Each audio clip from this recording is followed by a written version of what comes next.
अनंत सागर में अनंत सागर की लहरें वायु के कारण तेजी से उठती हैं और रेत की तरफ दौड़ती हैं और अनेकों बुलबुले बनाती हैं और क्षण भर में वो बुलबुले सब नष्ट हो जाते हैं और कुछ समय बाद जब हवा बंद हो जाती है तो सागर की लहरें भी शांत हो जाती हैं और सागर में समा जाती हैं। आप सोचो भाइयों, इन सभी का अस्तित्व तो एक जल ही है। क्यों? वायु आई, वायु के कारण ये लहरें बनी और न जाने कितनी सृष्टि बना दी उसने रेत के ऊपर और पल में वो बिखर जाती है, नष्ट हो जाती है, लय को प्राप्त हो जाती है। जिस प्रकार एक मिट्टी के बर्तन बनाने वाला कुम्हार जिसे हम कहते हैं, कुछ ही देर में वो बहुत सारी मिट्टी से बहुत सारे बर्तन बना देता है। कोई कुल्हड़ बनाता है, कोई घड़ा बनाता है, कोई कुछ बनाता है, कोई प्लेट बनाता है, चम्मच बनाता है, सकोरी बनाता है। और सभी में एक अहंकार खड़ा हो जाता है कि मैं कुल्हड़ हूँ, मैं सराई हूँ, मैं मटका हूँ, मैं घड़ा हूँ। और कुछ देर बाद वो सब नष्ट हो जाते हैं, सब मिट्टी में मिल जाते हैं। उन सभी का अस्तित्व तो एक ही है ना, मिट्टी। मिट्टी से बनी दुनिया और फिर मिट्टी में समा जाती है। तो सभी में एक ही चीज है, मिट्टी। तो इस बात को समझो भाइयों, इस सृष्टि भी एक ही परमात्मा से बनती है। अनेकों रूप बन जाते हैं, अलग जातियां बन जाती है, अलग अलग शरीर बन जाते हैं, अलग अलग मन बन जाते हैं और कुछ समय बाद लय होता है, सब उसी में समा जाते हैं। तो सभी का अस्तित्व क्या है? परमात्मा ही। अनंत आत्माओं का अस्तित्व ही परमात्मा है। क्यों भाइयों, सोचो, क्यों हम इतने भेदभाव में पड़े हैं? क्यों हम अलग अलग हैं? एक दृष्टि से, एक सोच से एकता क्यों नहीं लाते? प्रेम क्यों नहीं लाते? क्यों इतना भेदभाव है? क्यों सबको अलग अलग समझते हैं? एक ही में से दो भाव निकले हैं, एक पुरुष भाव, एक स्त्री भाव। स्त्री भाव के अंदर दोनों गुण हैं, पुरुष का भी स्त्री का भी, और पुरुष के अंदर भी दोनों गुण हैं, स्त्री का भी पुरुष का भी। दोनों एक दूसरे से अट्रैक्ट करते हैं। पुरुष स्त्री की तरफ अट्रैक्ट करता है, स्त्री पुरुष की तरफ अट्रैक्ट करती है, क्योंकि उसके अंदर गुण है एक्स वाई का। दोनों तरफ एक्स वाई है, वाई वाई की तरफ खींचता है, एक्स एक्स की तरफ खींचता है, दोनों अट्रैक्ट होते हैं। तो परमात्मा दोनों गुणों के साथ दोनों में ही है। अगर दो ना होते तो ये सृष्टि कैसे आगे बढ़ती, कैसे चलती? और हम सोचते हैं कि बच्चा मैंने पैदा किया, ये मेरा है, ये मैं ही क्रिएटर हूं इसका, मैं ही बाप हूं, मैं ही माँ हूं। माँ सोचती है मैंने पैदा किया, कुछ भी तो नहीं किया माँ ने, सिर्फ उसका बोझ ढोया बस, और कहती है मैं माँ हूं, मैं सब कुछ हूं। पालता तो हर कोई है मुंह में। जानवर भी अपने बच्चों को पालता है, बाप भी अपने बच्चों को पालता है। बाप कहता है मैं बाप हूं, मैं ही इसका मालिक हूं। जरा सोचो भाइयों, ये एक सृष्टि है। बीज से बीज पैदा होता है। बीज को ये नहीं पता होता है बीज के अंदर कितना विशाल वृक्ष है। आप बीज को थोड़ी देर में भून दीजिए, बीज नष्ट हो जाता है। हम भी एक बीज हैं। हम यदि योग अग्नि में तप करेंगे, भुन जाएंगे, तो हमारा फिर बारंबार जन्म नहीं होगा, हम सृष्टि नहीं बना पाएंगे और मुक्त हो जाएंगे, मोक्ष मिल जाएगा हमें। तो हमें हमारा लक्ष्य बनता है कि हम इस मोहमयी दुनिया से, दुखमयी दुनिया से दूर होकर के, इस अहंकारी दुनिया से दूर होकर के परमात्मा में फिर से लीन हो जाएंगे। परमात्मा थे हम, अपने आप को भूल गए अज्ञानता के कारण, फिर परमात्मा में मिलना चाहते हैं। हम एक सागर की बूंद बन गए हैं, ऐसी बूंद जो उस बूंद को कोई नहीं समझ पा रहा। एक विचित्र बूंद है हम। वैसे तो सागर में से कोई बूंद बाहर न आ सकती है, ना उसमें जा सकती है। परमात्मा ऐसा सागर है, ना उसमें से कुछ निकलता है, ना उसमें से कुछ जाता है, ना वो बनता है, ना बिगड़ता है, ना मरता है, ना कोई मार सकता है उसे। ऐसा परमात्मा अनंत सागर है। तो हम एक ऐसी विचित्र बूंद है जो उसमें से निकली भी नहीं है, मगर उसका प्रतिबिंब है एक परछाई की तरह, और खुद को हम तड़प रहे हैं उसको याद करके। वैसे तो हम परमात्मा में ही हैं इस वक्त, लेकिन खुद को भूले हुए हैं। हमारी आत्मा परमात्मा में ही है, उस सागर में ही है, लेकिन हम शरीर को देख रहे हैं। शरीर का भान ही हमें उससे दूर करता है। तो हम अपने आप को शरीर ना समझें, एक वस्त्र समझें।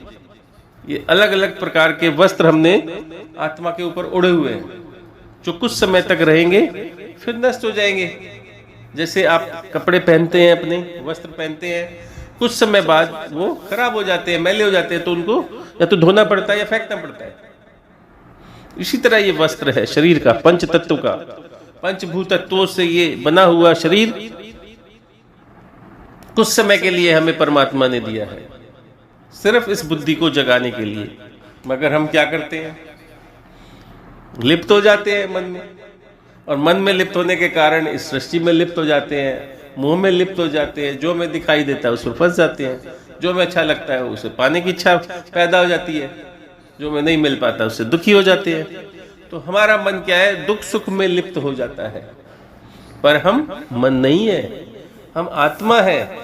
हम आत्मा की दृष्टि से यदि इस संसार को देखेंगे, इस संसार में जिएंगे, तो हमें कभी दुख नहीं आ सकता।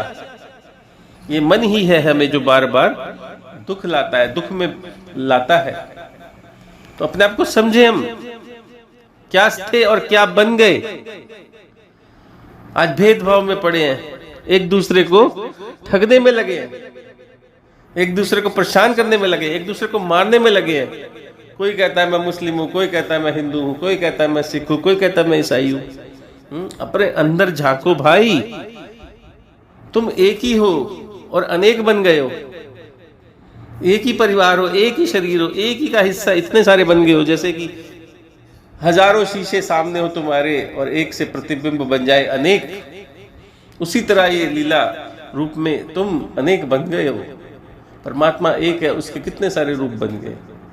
आप समझो अपने आप कि तुम अलग अलग नहीं हो, अंदर से सब एक है। एक ही आत्मा है इस संसार में, एक ही परमात्मा है, आत्मा ही परमात्मा है।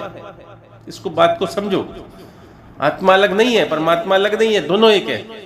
एनर्जी एक ही है, दो एनर्जी नहीं है, दो संसार नहीं है, यहाँ दो शक्तियां नहीं है, एक ही शक्ति है। एक ही शक्ति अनेकों शक्तियों में कार्य कर रही है, सारे शरीरों में, सारे रूपों में, सारी वायु में, सूर्य में, चंद्रमा में, धरती में, यूनिवर्स में एक ही शक्ति है जो कार्य कर रही है, अलग अलग रूपों में कार्य कर रही है। तो आप रूप को ना देखो, रूप में ना फंसो, अंतर्दृष्टि से ध्यान करो और खुद को देखो कि ये क्या है, ये सृष्टि क्या है, मैं कौन हूं, मैं कहाँ, मेरा अस्तित्व है। अपने अस्तित्व को ढूंढो। ये बुद्धि, ये शरीर हमें खाने पीने घूमने के लिए नहीं मिला है, अपने अस्तित्व को खोजने के लिए बुद्धि मिली है। लेकिन हम लिप्त हो जाते हैं शरीर को देख के, पेट को देख के। हर कोई पेट की भूख मिटाने में लगा हुआ है, अपने शरीर की भूख, इच्छाओं की भूख। इच्छाओं में ना फंसो, इच्छाओं से बाहर निकलो भाइयों।